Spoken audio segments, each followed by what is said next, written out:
respeitar também os dispositivos constitucionais, atender também aos tratados e convenções internacionais. É verdade. O bloco da legalidade obriga a administração a cumprir também as normas provenientes de tratados, acordos e convenções internacionais. Medidas provisórias também fazem parte do bloco da legalidade. Então, lei ordinária, lei complementar, Constituição, convênios e tratados e acordos internacionais, medidas provisórias e atos normativos da própria administração.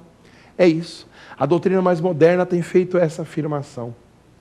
O princípio da legalidade impõe aos agentes públicos o dever de respeitar também os atos normativos determinados pela própria administração. Atos normativos são aqueles com caráter geral, aqueles que se aplicam a um universo indeterminável de pessoas. Decretos e regulamentos são atos normativos. Então é muito curioso, porque o cumprimento de decretos e regulamentos também faz parte do chamado bloco da legalidade, ou o que alguns autores portugueses têm chamado hoje de princípio da juridicidade, para não vincular a administração ao cumprimento de leis em sentido formal apenas. Princípio da juridicidade é um nome mais moderno para dar conta dessa ampliação do conceito tradicional de legalidade, com base no disposto na lei do processo administrativo, com base no chamado bloco da legalidade. Repare, meu querido amigo, que se o princípio da legalidade for compreendido dentro de uma estrutura didática, fica muito mais fácil de entender o seu conteúdo.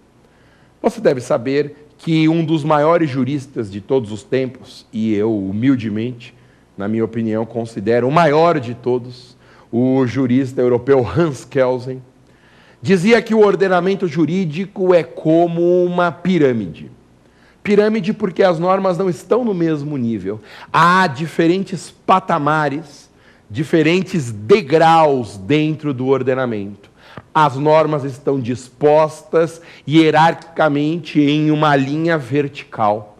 Normas que ocupam posições acima de outras que estão em posição inferior. Como as normas não estão no mesmo nível, Kelsen associava o ordenamento a uma pirâmide.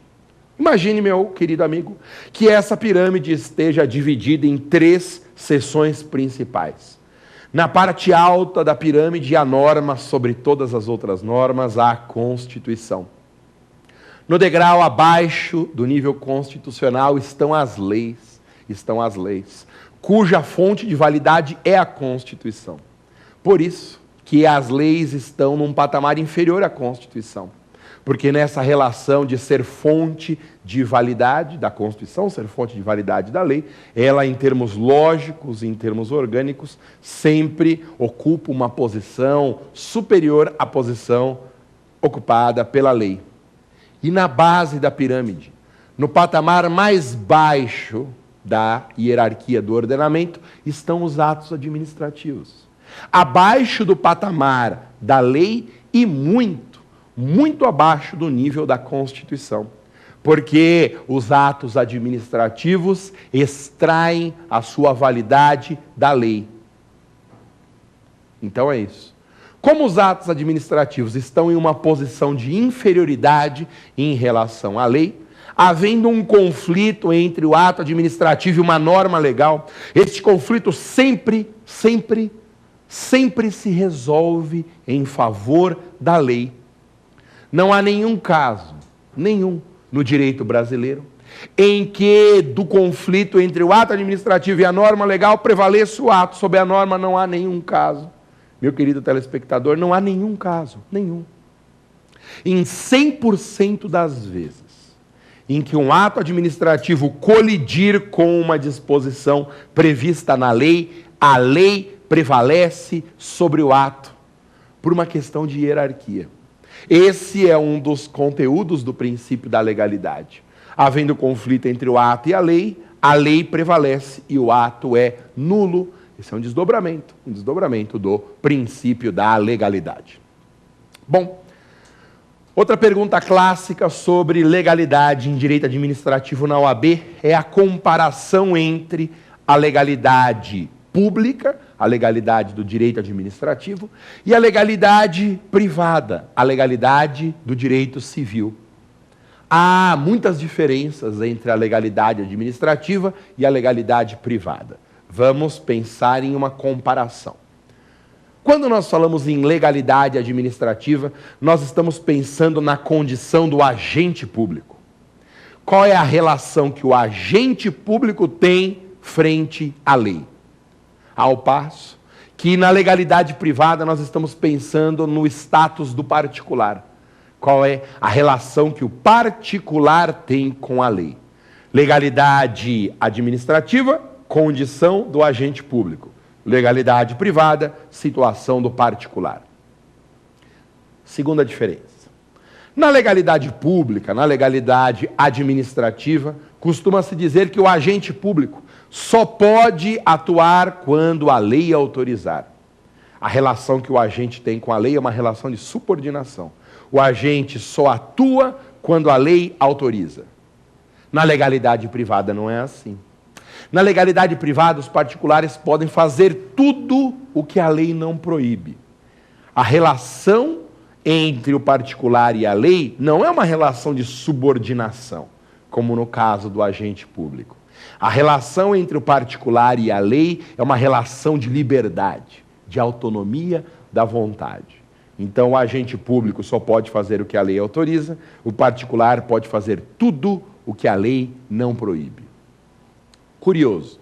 Um outro desdobramento dessa diferenciação, é que, na legalidade administrativa, as normas proibitivas não têm relevância. As normas proibitivas são, num certo sentido, desnecessárias. Não é preciso publicar uma norma proibindo uma conduta do agente público, porque se não houver autorização, a conduta já está proibida.